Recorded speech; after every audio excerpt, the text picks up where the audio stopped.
Hi, this is William with Noisewire with David Christian from LAindustrial.org. How's it going today? Great. Excellent. Good to hear. You've been a champion for industrial music in LA, kind of built a brand around it. What's it about LA that motivates you to stick around and invest your time there? Well, I live here and I'm not moving back to New York. I'm originally from New York. I live here. I love living here besides the music scene. And I think more importantly, wherever you are, you just have to help build the culture. So since that I'm in LA, I, I need to contribute to the culture here. And, wherever you are, you should be, being excited about the music and art that you're into and help contribute in some way.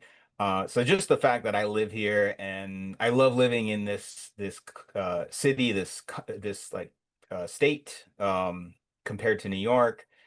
Uh, it just everyone has their place to be, and this I feel is a lot easier to breathe and live here in LA.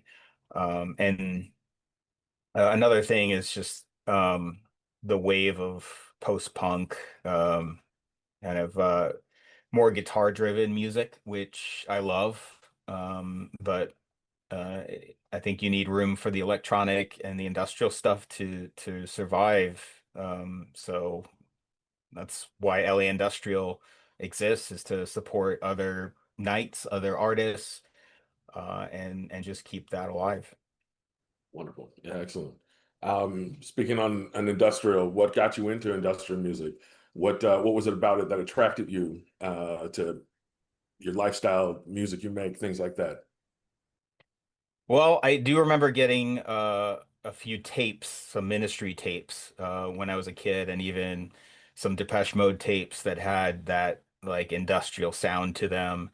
And I just loved how the guitar was, it just seemed like sampled guitars that were just like this sharp cutoff and this percussive um, just just train of like a guitar sound in with the hard drums and just distorted abrasive music. And you heard that with Ministry, with the uh like Land of Rape and Honey, and that was before I even got into Twitch.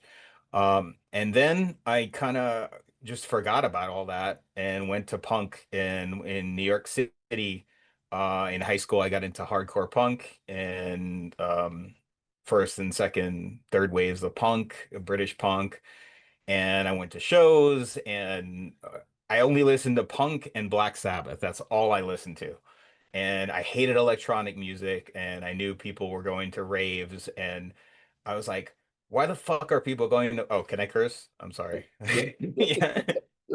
I'm just like, why are people going to raves? They're just going to parties and they're hugging each other. Like, who needs to go to a party and hug each other and take a bunch of drugs? And, like, just as an angry teenager, I'm just like, it's just Black Sabbath. Nobody knows how awesome Black Sabbath is and all this punk music is. And then just suddenly, like, all that anger kind of went away as I went into um going to college, and I started to listen to Orbital. Orbital was kind of my gateway into electronic music because I heard a sample and it's like, wow, okay, this sample in the song like makes sense and it's really cool. And then somebody had a web zine, I think it was called Interface Magazine, and it was like all about industrial music and stuff. And they even had like an article with Covenant in there um and Die Warzone. And I bought my first sampler, which was an SB202, which is somewhere around here.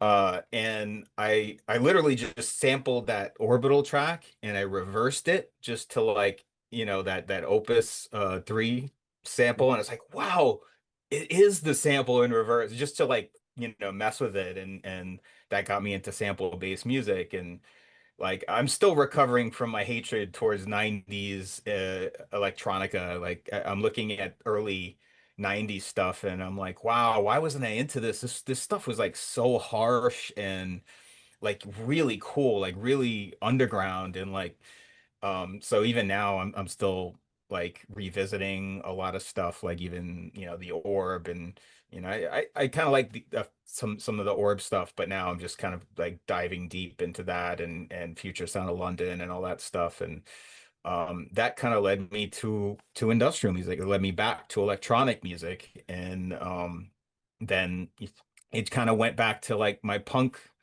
well, my love for punk, which was very subversive and very, like harsh and very DIY, and like that brought me back and kind of like in full circle from those early Ministry days that I was like 10 or 11, that I had little cassette tape of Ministry and like was like really excited about that. So that's how I got into that.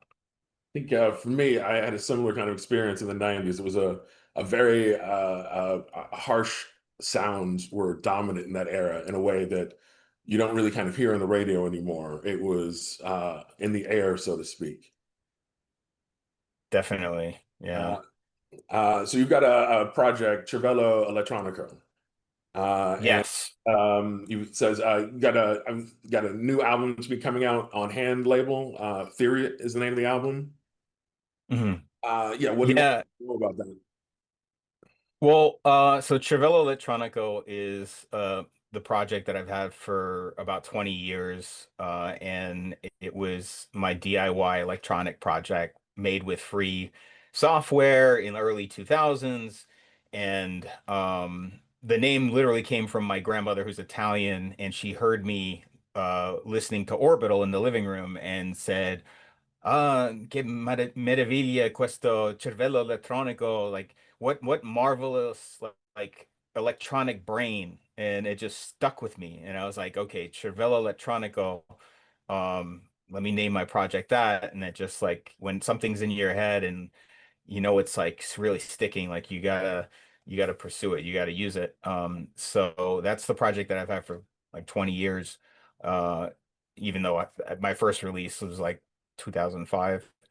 And it's progressively gone harder and more abrasive. And being on the Hands label, um, it it kind of made me feel like I fit in with that sound, and it progressively went to a more abrasive, harsher, minimal sound, as if it's a machine that's running out of lubricant and just grinding away until it's just like just a melted pile of metal.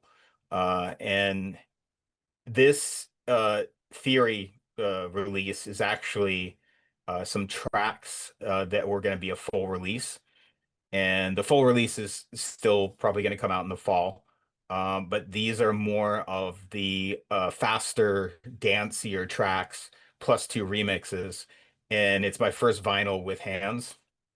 And the whole concept of it is conspiracy theories. It was born out of 2020 with everything going on. And I just kind of thought it was absurd, but I don't want it. I'm never wanting to be preachy in my music. It's like important to draw attention to things, but I don't want this to be a project where, I just want to hold up a mirror. I don't want to like preach, but uh it, it was very ironic with all the conspiracy theories going around in 2020. And then I had some personal issues with an old label where I was in the middle of some weird personal conspiracy theory. Um, and it was kind of a parallel with what was going on, and that was just more than enough inspiration for this release. And Melt, which I did a collaboration with a longtime friend, Celeste. She's a voice actor, and she's got like an amazing voice, and she does a lot of cool work. Celeste Ramos. And I was here in the studio recording vocals for it. Like that track Melt was a track inspired by 9/11 conspiracy theories. And there's even though it's electronic music and it's instrumental and it's abstract, I think you can still get the vibe of it. So it's my first vinyl. It's going to be, or it is, blue, sky blue. Um, and it's like amazing to have that out and the support from the label and everybody else. And it's a really cool looking release and limited edition, and it comes out June 27th, but I got a sneak peek of it when I went to Wave Gothic and got some copies. So I snuck them through. So they're here with me, and I'm just really excited about it. Excellent, wonderful. I can't wait to hear it myself. Mm. You also have another project, Damascus Knives, that you've been fronting leather strip shows with. How does that differ from the Cervello Elettronico project? And what's it like working with a legend like Leather Strip? So with Cervello, I think there's more thought into it. Um, Damascus Knives is more shallow and it's fun and it's just a no-brainer, and it's a lot of influences of from New Beat and Acid House and EBM, early EBM. And I was actually inspired by some EBM techno that was coming out in the 2010s. And I just decided nobody knows how to spell my name, my Cervello name, and people are always calling it experimental, like they don't want to give it a chance. I'm a musician, like a lot of us musicians don't like to cop to that, and we think that like, oh, well, I just do it in my bedroom, so I'm not a musician. I'm just like doing it for fun. But like when you create music, you want other people to hear and enjoy it. So this was a project where I can reach a wider audience than the Cervello, and it's something that's fun, and it's something that I had the possibility of playing with leather strip with because I mean, although I've played with so many bands with Travello, I think with leather strip it just fits the sound better. It's great to have a bill where there's two different types of music, but with Damascus Knives, it's more in line with, like a Contravoid bill, or, I could play with Frontline, or, you know, even, just any of the EBM bands that are more in the scene, because coming from New York, and Chris knows, like I played with a lot of bands, opened up for N1, for Combi Christ, and all these bands like many, many years ago. And I felt like I didn't fit in. I got a few people that liked the sound, and mainly this stuff is more for like a more open techno crowd, the Cervello stuff, and the Damascus Knife stuff is more accessible, I think, and more fun, And like I said, it's a shallow project. It's nothing deep. And if you want to read into the song titles or the name itself, like I had to explain to Facebook why my band name wasn't Violent online because they were going to remove it. So I had to make up some BS. And Is there a difference in production for the two projects? Do you go in the studio and just create and figure out which goes where, or do you sit down with this is a Cervello project, this is a Damascus Knives project? absolutely. Because the Damascus Knives is always going to be more crisp, less distorted, more, I don't want to say crisp, but more of a cleaner production, more in line, as clean as I can be, because I am always rough around the edges. But it's more of, like I said before, an accessible project where I deliberately am going in a certain direction to make it more fun for people on a dance floor, and more relatable or more familiar to an audience that would be like, oh, that kind of sounds like 242 or an Nitzareb, or something that I know, and I just want to like hear it and dance to it. Whereas like Cervello is more like I could do whatever I want, and I'm gonna get in the studio and I'm inspired by something, and I'm just gonna experiment with some beats. And like for this album, I would play some songs live that I hadn't recorded yet, and then on my drum machine, I have an Electribe sampler. I would resample the drum machines and then put it back into the Ableton DAW and then put it back and like resample it and just cut it up, and it would be more of like a techno vibe and a more dance friendly, like harder industrial techno set, you know. So definitely there is a big difference. Um, and I thought for the longest time to keep it maybe a secret, but there's no way to do that, I don't think, here in the scene. Um, Is that something that inspired the masks for wearing a mask for Damascus Knives live shows? well, yeah, I don't want somebody looking up at the stage and saying, "Oh, that's the same guy from Cervello. Why is he making different music?" And not only that, but I think it's kind of a spectacle, and it's cool to have a spectacle on stage. Mhm. And then also it removes the audience from relating to the person on stage and saying like, okay, it's kind of cool, like, and he's wearing leather and some weird mask and some chains and a harness, and it's kind of cool, but like it's very like it's a separation, they're not trying to relate to me, like they're trying to distance themselves, so I like that, for the project, for that project. So you been promoting music, producing music, DJing, booking tours, all kind of DIY. Is that DIY ethic built on necessity, or do you just prefer to be able to have control over everything on your own? It's absolutely a necessity, DIY, and it comes from the punk era. Back in the day, there was this guy, Rick, and he had a band called 25 to Life, and he would be like selling all his merch out of a van and driving to the next venue, and like that punk mentality has always been ingrained in me, but more so when you go somewhere, like when I moved here, and you see people having parties and like, well, nobody's really booking me, or they're booking me once a year and they're telling me like, oh, you don't want to play too much, and then other promoters are saying like, oh, you're not playing enough, oh, this sound is too harsh, and if you don't see something, maybe there's room for you to just do it, instead of waiting for somebody else to do it. And it doesn't mean stepping on other people's toes, but it just means that, like, I mean, I'm the type of person that if it's not getting done, I'm just no nonsense. Like, I'm gonna do it. And it's a great motivator when somebody tells you no, and you can't do it. So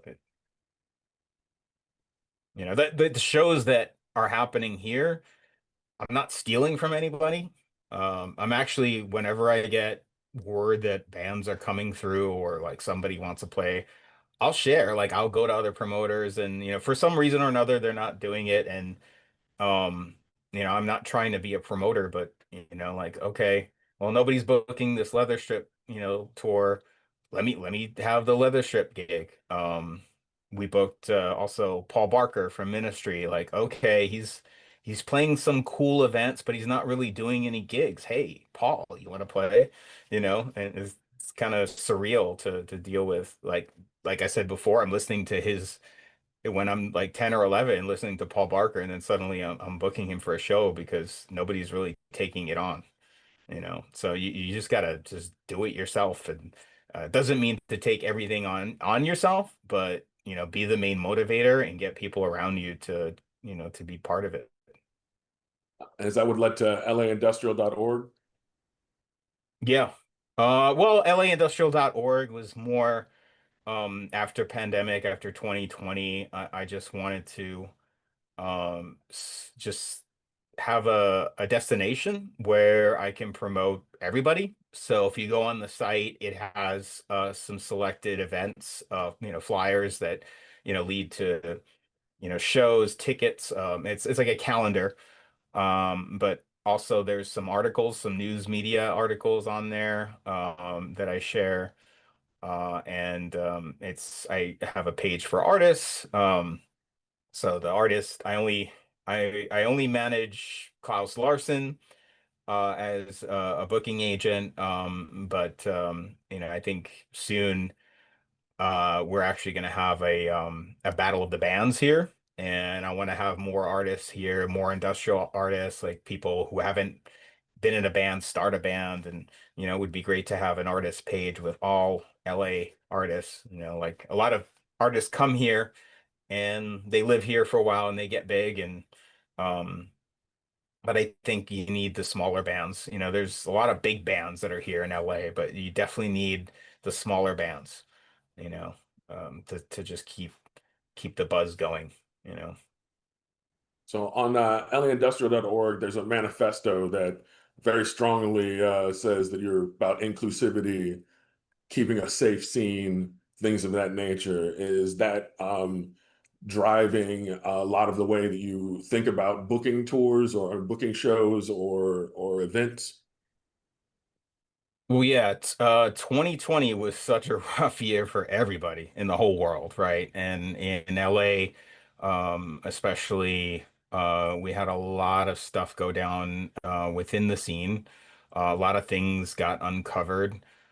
And I went to my peers and I even reached out to people in New York and I said, um, I think you need something visible, and at every event we have that manifesto up on the wall, and I think you just need that there because if you're somebody that doesn't feel safe and you read that, you're like, oh, okay, I feel a little bit better, and it's not a false sense of security. It's also just a reinforcement of what we should be believing in and like what our scene should be about. And I consulted with some peers and had that manifesto up there.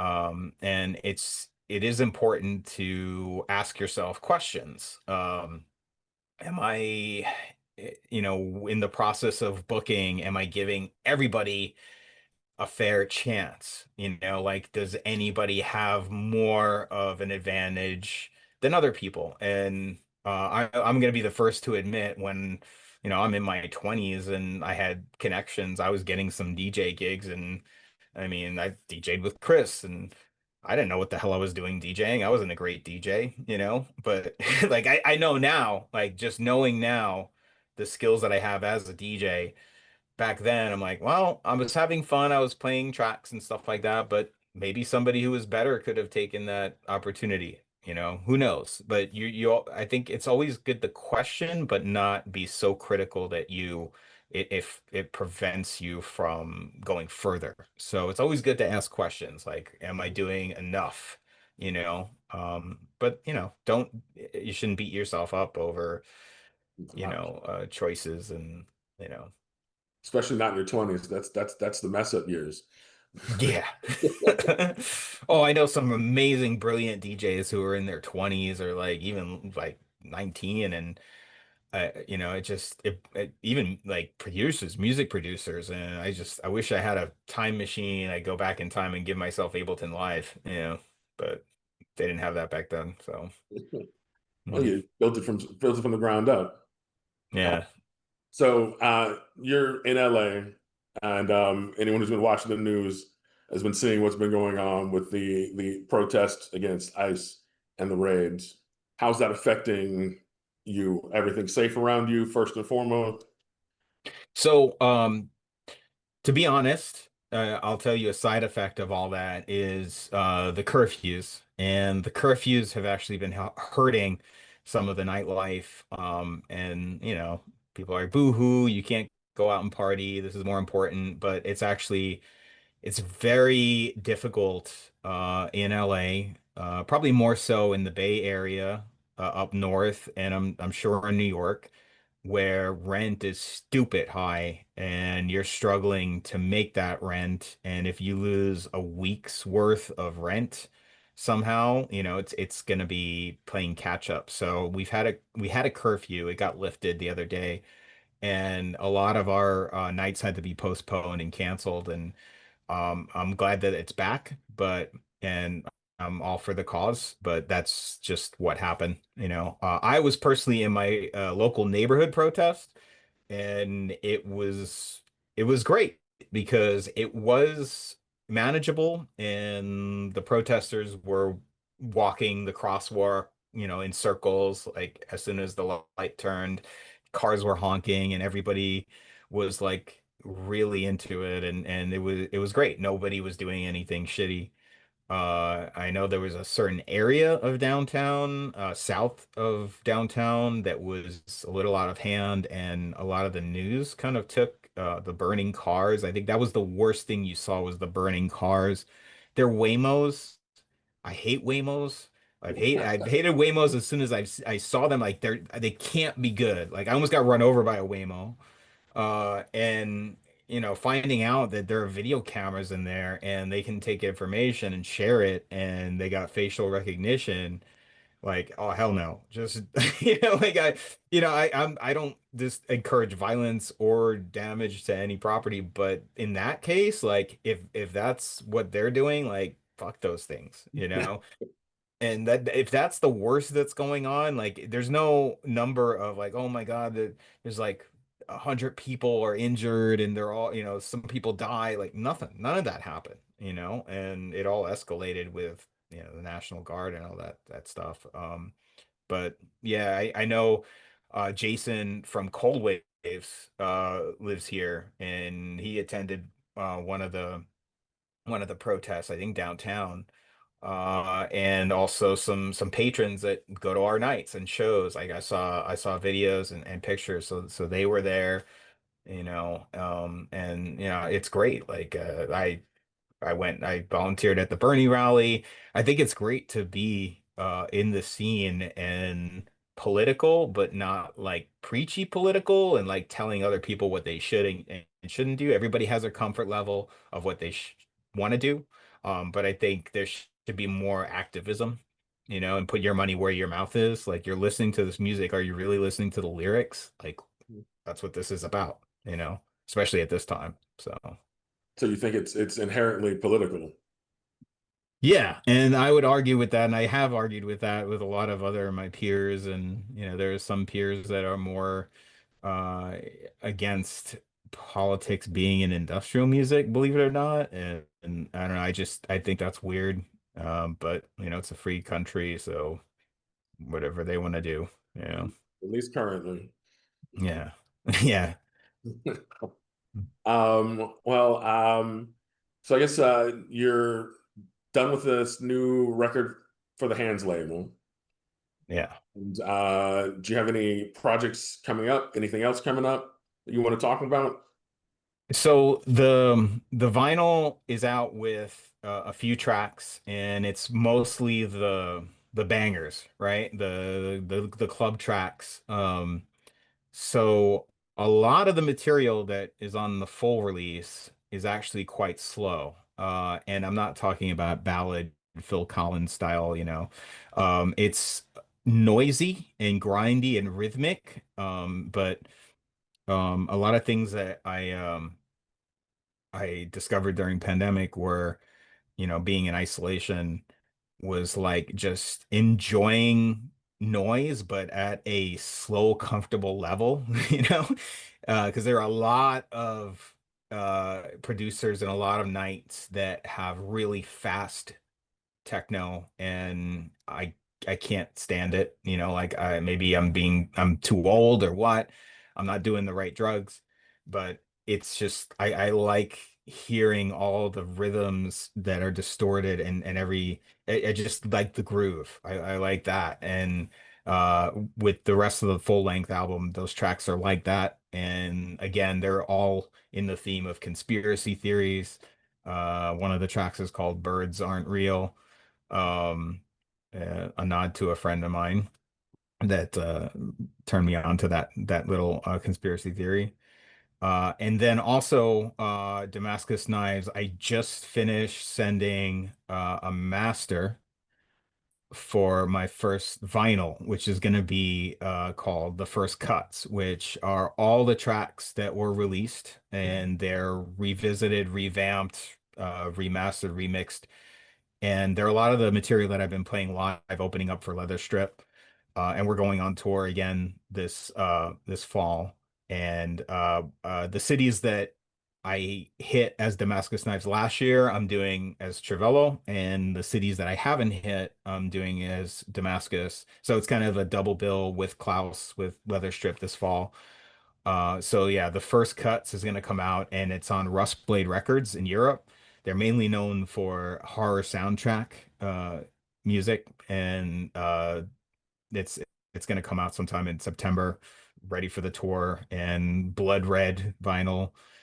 So it's going to be like the full album of that. My first actual album because everything has been digital and maybe a cassette tape. I had a cassette tape split. And then the third thing I'll give you an exclusive here is me and Klaus have been working on material, and we're in the car and we're talking about all the festivals that Hans has and the label and how he likes that music and stuff. And I said, um, I have this project called Torture Gallery, and it's just me in a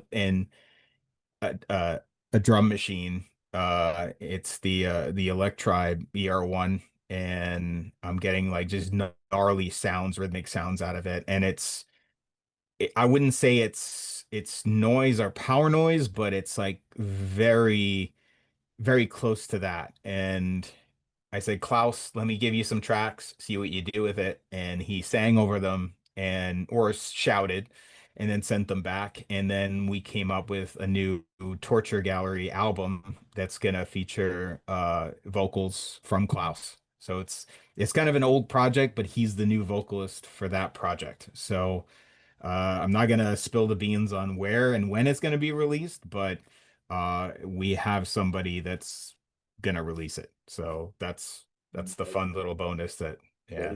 That's very exciting news. Yeah. And it's surreal. Like I'm working with like a legend, you know? Like how did I get to this point, you know? Like when I went to the bank or the back, the back cave, I heard Sexdorf and I didn't know that was a cover. Like I thought that was the Leather Strip song was the original. Like and Yeah, that's great when you get to work with your heroes. yeah, no, for sure. And he's the most amazing dude, and he's very humble, and like I said, he's like a robot. Like he's driven, and he writes so much. He's a genius. I mean, I don't want to just throw all these compliments here, but I think he's like a genius because he memorizes all those words, all those songs. And I could mention something on tour about, oh, remember this? Like, well, maybe if you play that song, it's like, okay, yeah, and he'll just throw it in the set. And meanwhile, you have some bands with like, a stand and like pages or a teleprompter, like, and this guy has it all in his head, and he's writing music like even without his gear, like in his head, he's just writing it. So, but yeah, I'm just happy to work with him and lots gonna happen in the future. So Well, before I let you go, I want to ask you my favorite question. What's your desert island album for right now? Nothing permanently binding, but I can't take like three of them though. You have to. I'll give you a little range. Okay. Well, Leftism by Left Field is one of them. I love that album. The Brown album by Orbital and Violator by Depeche Mode. Excellent. Any or all of them would be wonderful on an island for me. So, Mm. well, it was great talking to you. I hope everything keeps going well for you out there in LA. Stay safe. Thank you so much. Likewise, it was great to meet you.